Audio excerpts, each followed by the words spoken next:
king, all of the superlatives that we could give. But today we're here to talk about something much more significant than how to lift weights. We got a lot of stuff going on in the world, and I have not the perspective I think that people need to hear. So that's why I wanted to talk to you, buddy. How you doing today? Doing good, man. Just trying to keep my head above water and trying not to get all angry and everything, which is hard, But doing better, man. Doing better. How you doing? Not too bad. It's just been there were protests and stuff going on, and even in Costa Mesa last night, we're on the curfews and stuff here, and just kind of watching the news. And while sometimes living in the bubble that is Orange County, these things can feel like they're a world away. But I know that my friends are struggling with this, and talking to Marissa about conversations she's having to have with her kids and her son particularly. And I was we were talking on Saturday. I think that so many of these experiences for me are experiences I see on the news, or that I read about, I hear about, but that I've never had a tough interaction with police. And then she was telling me about some her ex-husband having the police dog sicked on him and getting hit with the baton, and being pulled over at gunpoint with their son in the car when he was 8 or 9 years old. And that's so many people's reality, and that's something I want to be sensitive to, and share about for people maybe who they haven't had that as their own experience. But I know that has certainly been a part of your life experience. So there's stories that that you could share with me. I would love to hear personal experiences of interactions you've had with police. Yeah, yeah. It's one of them things to where me personally, and I'm pretty sure my generation, growing up in a black community and in a black household, we always hear about the stories that our parents and our grandparents and the generations before them have gone through. And you take them on as stories, right? Because it's not happening as you're growing up, even though we were alive during the riots in LA. But I was only 7 years old, so it didn't click then. But that became like a story. Seeing it on the TV and the news, we see it as, and we treat it as like, oh, all right, that's the news. It's not a part of my reality yet. But it struck me to where I'm like, wow, like now I actually have to go through, and I'm doing what my parents or my grandparents or my great grandparents have done, during their time. And for me, I just never thought that I would have to go through that. And being a kid from the South Bronx, 168th Webster Projects, very rundown area, no money, no education in that area. Moving out to the suburbs in South Jersey into another project, another rundown area, to where there's constant interaction with the police. So for example, it could be like, we could be, let's say we're working out in your garage, right? We're just hanging out, talking or whatever. Cop roll around in your apartment complex and then happen to stop, and then get out of the car and make up an excuse or a lie and say like, oh, we got a call for disturbance. Let me see your ID. And then, if I'm a citizen here in the U.S., I have rights, right? And then by a young black male or any black male going ahead and exercising their rights, we are the angry one. We are the bad one. We're resisting arrest. So we don't know if they have gotten a call from us just hanging out in the garage or just hanging out in front of our apartment complex, which that's what we do most of the time. You know, we get it with our friends. And, you know, we talk about basketball, football. We talk, you know, we talk about stuff that's going on. But cops just happen to always roll around through the neighborhood and just mess with us for no reason. You know, it's like a big bully. You know, it's no different than being with a bully at school, getting bullied. You know, in our neighborhood, we always feel like the cops are the biggest bullies, and you know, we get bullied. You know, so one of the things I was saying to Marissa is like, whenever I've gotten pulled over in my life, you know, which is only a handful of times, my thought is like, I'm going to be as friendly as possible with a police officer because, you know, I figure it can only help. It's definitely not going to hurt. It can only help. But I think that's an easy thing to do for me when it's like, well, I get, you know, pulled over once every couple of years when I knew I did something wrong, you know, for the most. But you know, if it's you're getting pulled over, you know, every week or every month or multiple times a week, as she had described with her ex-husband, you know, it's going to change. Like you're on edge right away. You know, like you kind of sum up a little bit of what that feels like to like enter into a situation knowing it's it's nerve-wracking, man. It's for you to know that you have no criminal record. Like me, I have no criminal record. I don't smoke, never did drugs, you know, drink occasionally or whatever, but clean driving record. But for you to know that you have all that and that you're clean and everything and that you haven't done anything wrong, but to get pulled over, it's like your heart just raced through the roof, you know, and it becomes one of them things where you're like, all right, you know, hands on the steering wheel or hands up or hands out the window and everything. But then also, you know, as the cop pull up, you're nervous. So you're talking nervous. And then that implies him to go ahead and be like, hey man, why are you nervous? You know, and then they ask you to step out of the car. Like for example, when we first moved here, we went to a wedding to Kansas City. Driving back, you know, I had my 2017 Tahoe that had 20-inch rims and 20-inch tires, you know, and you know, they were all black or whatever, and I still had my California license plate at the time.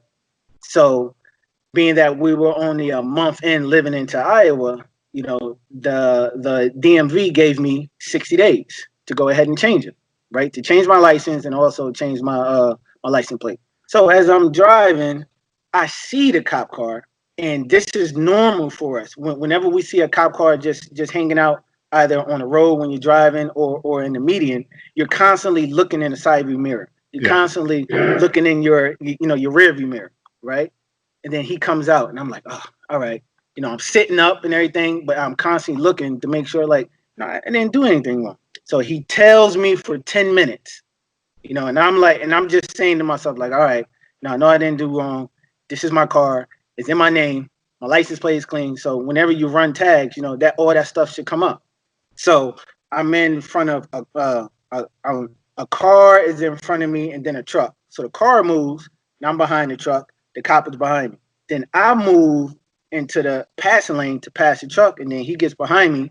And then I get over to pass the truck and then he turns on his lights. And so he said, you know, as he pulled me over, he says that I was tailing the truck, knowing that he was telling me for 10 minutes. Yeah. And then, you know, he asked me for my license. You know, Amy had woke up, the kids were in the back. He asked me for my license. I gave him license, registration, and insurance. And then he asked me to step out of the car. And I'm like, I turn to look at my wife and she's like, what? And mind you, there's a cop on her side looking in through the back window to see, you know, who's in the back, or whatever, because my windows are dark. But he has his hand on the gun. So she looks at me and I'm like, why do I need to get out of the car? And he's like, just get out of the car, please. And I get out and then he tells me to come to the back and then to sit in his passenger seat. Right. So I'm scared. You know, my kids are crying. Yeah. Amy's crying. So I'm sitting in there, and he was like, "Oh, where y'all coming from?" I was like, "Coming from a wedding. We just moved here." And then he was like, "Okay. How long ago did y'all move here?" I was like, "All right, we moved out July 18th." And around this time, it was in August. So he's like, "Okay. So, what made you go to the wedding?" And I was like, you know, somebody that used to go to my gym that I owned in California invited me out to go to the wedding. So we're just going to a wedding. He's like, okay. So he gives my place number, and he's running it, right? But he's also radioing it in. The person came back and said the tags is good. You know, they're from California. James Townsend and Amy Townsend name are on the thing. You know, his license is good. No warrants, nothing. So I'm sitting there, and he's like, oh, okay. And then he gives me my driver's license, and he was like, make sure your kids are tied up in the back seat, in a car seat. I'm like, yeah, he threw that jab at me, you know, and I was like, and I just got out of the car and just walking to the car and just driving back home. I'm just shaking, like, you know, but not only am I shaking, I'm just thinking about like, why did he have to throw that jab out there? You know, why did he have to pull me over in the first place? Is it because I had a nice car? You know, is it because my tags were out of place? He tailed me for 10 minutes. You know, even when the car that was in front of me and the truck, he could have pulled me over then. You know, so it's stuff like that to where it's either we're driving a nice car, we're in the wrong neighborhood, you know, we're hanging out in front of our house or whatever, or we're walking down the street. It's a whole bunch of things that get you involved with the cops for just being black. You know, so as I look at you know, your life from the projects of the South Bronx to, you know, Moore Park, Thousand Oaks area, California, to Iowa, you know, that's about three as different of places that one person could live. But you know, do you see big differences in your experience as a black man in the South Bronx versus, you know, pretty affluent area of Southern California versus kind of rural Iowa?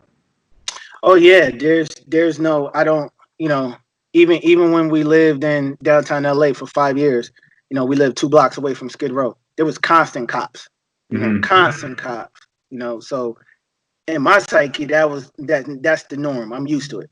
You know, coming from South Bronx to South Jersey to California, you know, just seeing the cops, that's normal. And I guess in LA they have to be out there because of, you know, the all the homeless people being around and everything. Yeah. I get that.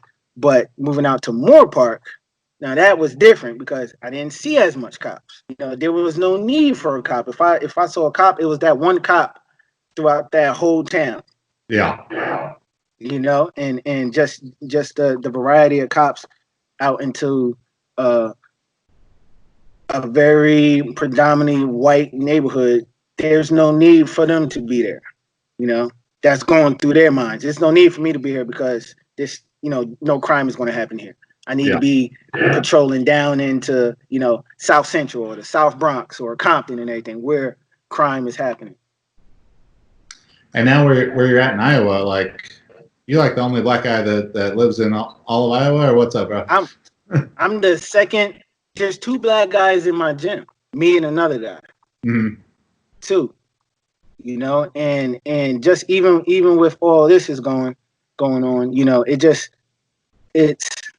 not that I'm looking at them differently because I never will. Like, even dealing with all the races in my life, nothing. Even though all that hatred was at me, nothing could allow me to hate white people. Nothing.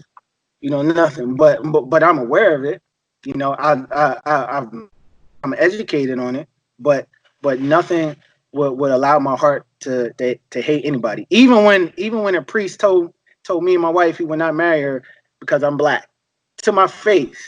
You know, sitting across each other. Yeah. You know, like stuff like that. So, but being here in Iowa, I find it that my white friends are more concerned about me being here than I am concerned about being here.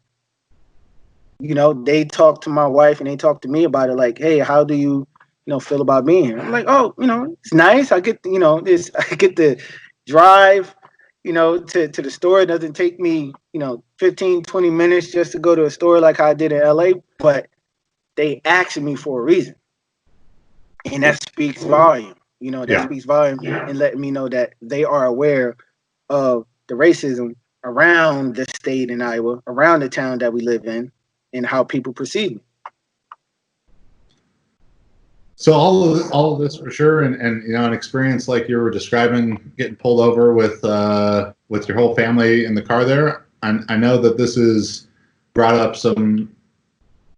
Can't even imagine how tough the conversations to have with your daughters. The famous Princess P, the not quite as famous yet, but Freya. And as a side note to this, people, if they haven't seen your daughters on social media, they've got to. I got a lot of friends now who they've got 2, 3, 4, 5-year-old kids, and my nieces and nephews, and basically your daughters have just ruined every other kid for me, in the sense that so someone's like, oh, look at this great thing that my child just did. And I'm like, well, I would be impressed by that, but I know the Townsend girls, so I'm impossible to be impressed by any kid anymore. Thank you. And I love your daughters; they're incredible. But tell me a little bit about the conversations that this has sparked with them. It's unfortunately there's a ongoing issue with mixed girls, because they mixed girls or mixed boys, especially coming from both sides, the black community and the white community, because they're in the middle, right? And ultimately, society makes them choose a side. P, who is 6 years old, about to be 7, is much lighter than Freya. So in society, Freya will be considered more of the black girl because she's my skin complexion, to whereas P will be more considered of white because she's light, her mom's side, right? And that's the talk that we're having with them now. It's because as P getting older, oh, daddy, you take so long with my hair. How come you don't have to take that long with Freya? It's that talk, and it's ingrained in our community because of the difference of light versus dark. Dark, back in the day, dark was considered the field slave, lesser than the one who was light skinned in the house, got all the goods and everything, had the good hair and everything. So there's just a divide. And so we're just kind of talking to them about hey, you both are beautiful. You both are black and you both are white, but society will see you as a black girl. You will have your troubles of trying to fit into this group and trying to fit into that group, but don't try to fit in. Be your own person.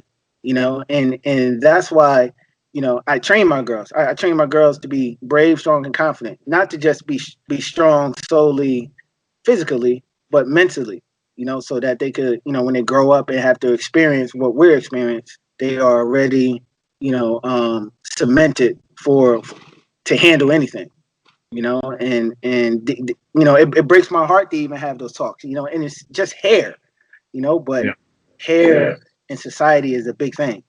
How come her hair is, softer than mine? And then people will come up and say, oh, I know this Freya hair is different than P's, and then I got to go ahead and, why is that? And, oh yeah, P's hair is good, but, Freya hair looks different. And it's just, it's constant, it's constant. Yeah. Marissa has expressed, with her kids being mixed as well, how I think a lot of times her daughter feels like she's not accepted by a lot of the black kids at school, where she's not black enough to be black, but she's not white either. And even they're in the middle. Asking about going to a protest last night, where Marissa sort of cautioned her against that, because it's like you've got you're 16 with a white boyfriend, and like you're gonna go there, and it's maybe a dangerous thing for them to be like, well, are they with us or are they against us? It's a lot of tense stuff going on. And your girls are so young, with not even quite 7 years old yet. But I guess whenever I think of Perseus too, she seems so mature, and so advanced. Besides just the athletic advanced stuff, just advanced maturity, emotionally, everything. Is she is she asking a lot of questions about, Daddy, why did this happen to George Floyd? Why are these riots happening? Like, is that something you guys let her see or shield her from, or? Yeah, she acts because I was crying and Amy was crying, and she acts like, what is wrong, and me as a parent, I never want to shield my kids from the real world, because I was shielded from the real world. My mother never really told me about racism, and I went to a high school, and it was predominantly white, Catholic high school and everything, and dated white women and everything, and dealt with what came with being a black guy dating a white girl in all predominantly school. So, but I never had the education or the understanding, because nobody ever, had the time to sit down and tell me. So when she asked us, we told her that somebody did something bad to another person, and we explained the book that she's reading of Ruby. I forgot the little girl name. It's this little black girl that's going through, telling her story, going through integration, and it lays out for kids. Yeah, it's awesome book for kids like P's age to read and to understand. And she'll tell us about the book, like, hey mommy, white people didn't like Ruby because of her skin color, and they were mean, but then they came together, and that's what it's like, and I'm Ruby because I'm black and everything, and she knows a little bit of that, but she's acting. She's also blurted out something like 2 weeks ago to where she's like, it's hard to being a black girl, and it shocked me and Amy, and we were like, what you mean? But she wouldn't elaborate on it. She was like, no, it's just hard, and I don't get why she said that or where that's coming from. Maybe she's, like you said, she is very mature for her age, to be 6-7 years old, and for her to express that feeling is like, is she feeling, getting into her feelings of being in the first grade, second grade, of dealing with, other kids who don't look like her, or kids who look like her but much darker. It's she's definitely acting. And I would never want to keep her away from the real world, of what's going on, because at some point she's going to have to face it. Yeah, and I think if there's anyone who I trust to do a great job with this, because you're just a phenomenal dad, and I love seeing what you do with those girls. But I'd imagine, did you have a chance to listen to that Marcellus Wiley thing that I sent you?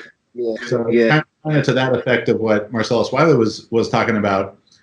It would seem, that there's this balance to strike between educating your kids about, this is happening, this is something that you need to be aware of, but balancing that with, while you're aware of this, you can't be, kind of assuming that it's going to happen to you this way, or you're accepting of it, or you're going to just say, well, this is happening because I'm black and there's nothing that I can do about that. How do you handle that, or foresee handling that as the girls grow up? I take it as that, like, at some point you will feel some racial disparity. You will feel some racial discrimination at some point.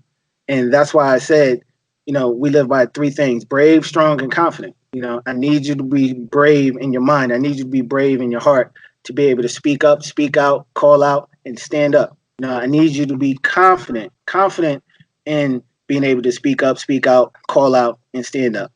But also, be strong in it. Stand by your friends. And stand by others, whether if they're white, black, Asian, Puerto Rican, brown, whoever. And it's some things that Marcellus said was really good and true, but then I disagree in a way to where he said that, like, you it's not necessarily always going to happen or come at you. That's not everybody's lives. Those that live in predominantly white neighborhoods like me, or that's still in the hood, there still will be somebody who feels some type of way of your skin complexion. 56 years ago, segregation ended. We're talking 56 years ago. That's not that long ago. And those people who wanted segregation are still alive. Those people who still feel that way are still passing on their racial ideologies onto their kids and then keeping it going. But then it's up to me, and other parents to lead our kids into the future and to create a better one. No matter what, if you're experiencing racial discrimination, bigotry, or racism, whether if you're in school or out in the street or wherever you're at, how are you going to respond to it? Never respond out of hate. It's going to get you mad, but you can't allow it to fester in and keep you mad. We need the next generation and then my kids' generation to come up with a better plan, something, and like I said, it starts with us. If I could keep my kids grounded on being brave, strong, and confident, then I'm pretty sure it'll be a ripple effect onto other people. And then if not just my kids, anybody that I come into contact with at my gym, out in the street, the kids that I train here, anybody that I can impact on social media, it's all about your response. Like I said, I've been through so much from my oldest daughter, who is turning 18 this year, from her mom being white and them and her family restricting the relationship from me and her. The school, the high school, from me getting a white girl pregnant and them parents calling in to having me expelled and lunch ladies not serving me lunch. But the great thing about that is that it took a white woman who was the head of the lunch the lunch to give me free lunch for a year and a half. How can I let the hate of other people fester in my heart and allow me to reciprocate that towards white people? I can't, because not all white people are racist. They're not. They're not all white people are willing to listen to their parents if they're trying to pass down that racial ideology. They gotta break away from it. Some do and some don't. But it takes us to have this conversation. It takes us to talk. It takes those that want to learn and understand to have compassion and empathy. Just one day at a time, one person at a time. It could be a ripple effect, but it comes down to all how you respond. And I know that the Townsend family attended a peaceful protest the other evening. Describe that experience to me. Being in Iowa, you would think, that's a lot of white people, maybe like 10% black people there. But when we went to the vigil on Sunday, it was everybody. I was just so amazed by all the white folks that came out. I was amazed by all the black and brown people that came out. People were holding hands, people were hugging, people were crying. That's progress. That's progress, and it kind of strikes me that, like, I automatically went in thinking, like, all right, I'm in Iowa. I'm in a place where it's predominantly white. Let's see if white people going to come out and support. You know, it shocked me, and it's like, you know what, like when stuff like this happen, you can't close your mind off and think that, you know, there aren't going to be white people that's going to support the cause, because they're tired of it too. You know, nobody wants to be labeled as a racist. Just like, you know, blacks don't want to be labeled as a thug, and you know, it goes both ways. But they came out, and everybody, all races. It was awesome, man, and you know, people were crying. People were saying, you know, that could have been my son. You know, people was consoling each other. You know, people.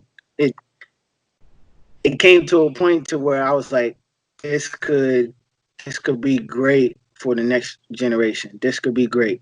You know, and it felt so good to see that. It felt so good to see everybody coming together. That's good. Yeah, I'm sure it's been a great frustration to you to see so many of the peaceful protests and the good things that are happening being overshadowed by rioting, looting, all of that stuff. If you know, to give you the megaphone that I can here, if you could, you know, send a message to people who are doing that stuff, what would that be? If you know, it's happening here in Des Moines. You know, it's, you know, who would think in the middle of America, you know, that the rioting and stuff that happened here. And I would just say, you know, they're taking away from the message. Like I understand what rioting means, and but the looting and everything, and it's taken away from the message. Most importantly, when they're doing this stuff, the rioting and looting and everything, we already know that, you know, the media is against black and brown people. So automatically they're going to label the rioting and looting to black people, you know, black and brown people. They're already going to say, look at what they're doing. We already know, you know, it plays into the negative narrative that's already out there about black and brown people. So I would just say, like, if even black folks just speak up, speak out, stand up, just stop it. Just continue on doing what you're doing. You know, hold on to your truth. You know, we already know what the media is gonna play and spin out there, but the riots, you know, it's like Martin Luther King said, right? It's the language of the unheard. You know, we understand where it's coming from, and if people want to know the history behind it, we know that, you know, the black community learned it from our oppressors, right? So, but it doesn't it doesn't correlate over into the message. You know, the message needs to be in the forefront. The riots and the looting doesn't be in the forefront. And the media they gotta take part into not, you know, perpetuating this crazy violence out there that keeps running and running and running and running. That's the one thing why people have this negative narrative about black and brown people, is because the more that they see violence and stuff on TV that the media is pushing, they automatically gonna say, "Yep, I knew it. He's a thug. I knew that. I knew this." So it's just, the message just need to be in the forefront, man. And it takes us from social media and our following to keep it there. Yeah. That people can pause and take a look at what was really happening with a lot of that looting. Like, you know, Santa Monica got torn up, and it's like, well, I'm watching on TV while a bunch of white dudes run out of this store with surfboards under, jump under the scooter and ride off with surfboards. And I'm like, well, you know, shit. Like, I can't even imagine. Like, it was so, you know, it was so ridiculous in that sense that it's like, people are going to get mad about Black Lives Matter or these peaceful protests because these stores got broken into, and it's a bunch of fucking surfers with, you know, stealing surfboards and you know, just people being opportunists and ruining, you know, the situation that people are trying to get something positive out of something extremely negative. Right. So you've been talking about it, but, you know, like, where does change start, and where can people, you know, like myself, be like, how can we be effective allies to you? And I know today there's like the blackout Tuesday thing going on, and it's so hard to know what information is right or real or whatever, because some people are saying, oh, this is they're trying to silence black people by doing this, and if you do this hashtag, this happens, and if this hashtag, this happens. So right. So where do we start? the Blackout Tuesday was just for today, and it's meant for us to pause, post the blackout, but then also put it to action. The action is going out to register to vote. Nationally. For I guess today. I think today is the Iowa caucus and what's going on in Iowa. So to go out and vote, but also vote into your communities, right? And then continue on peacefully protesting. Allow your voice to be heard. Also go out there and seek legal representation for the protesters who were peacefully protesting and that had got arrested. And if you find it in your heart to be a blessing to somebody, bail them out, bail somebody out, and demand that your voice be heard. And how you can do that is sign the petitions that's going on, and donate money to the families who are affected by the injustices, like Breonna Taylor and Ahmaud Arbery and George Floyd and many others. The guy that died 2 days ago in Louisville, by the cops. It's injustice. Donate to his family and stuff. So that you could do that. So that's what Blackout Tuesday is all about. Blackout Tuesday shouldn't just be about, I'm posting it and then I'm supporting. Yes, thank you. You're using your voice, but action needs to be had. We can use our voice all we want. We've been using our voice for the longest, for hundreds of years. But action, and we need action. Secondly, I would say, I had made a post about, how can I help? One, got to educate yourself first. Don't be afraid to go to YouTube, go to Google, look up authors and speakers like Tim Wise, Jane Elliott, Michael Eric Dyson, Cornel West, Frederick Douglass.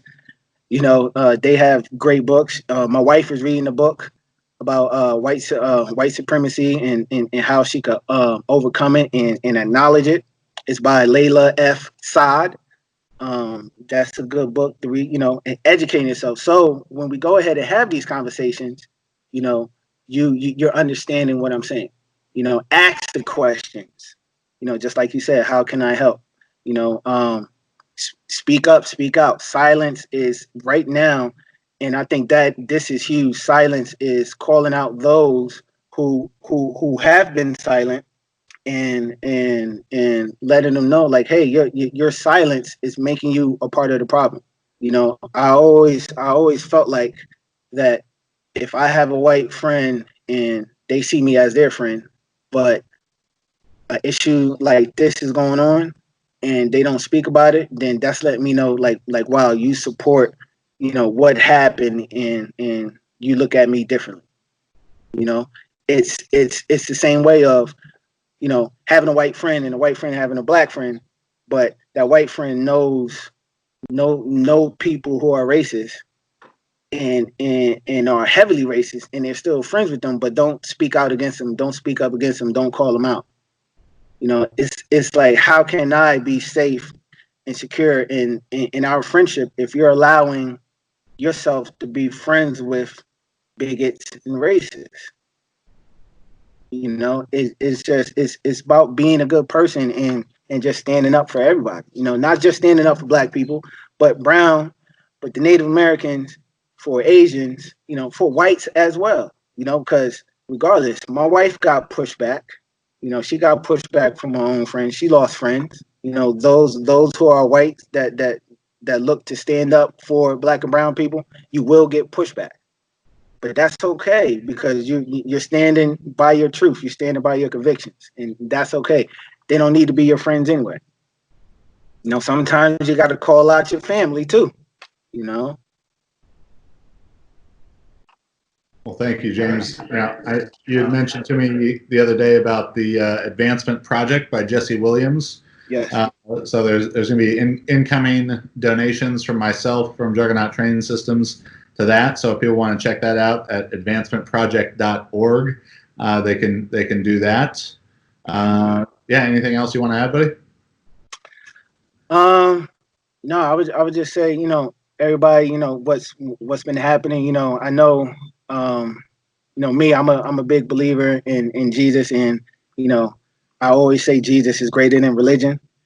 So it's all about our relationship, but everything happened for a reason, and I believe George's death is allowing us to see that reason, and that reason is we're all coming together. We're trying to move past the negative narrative of that blacks can only be with blacks and whites can only be with whites. No, we need to be together.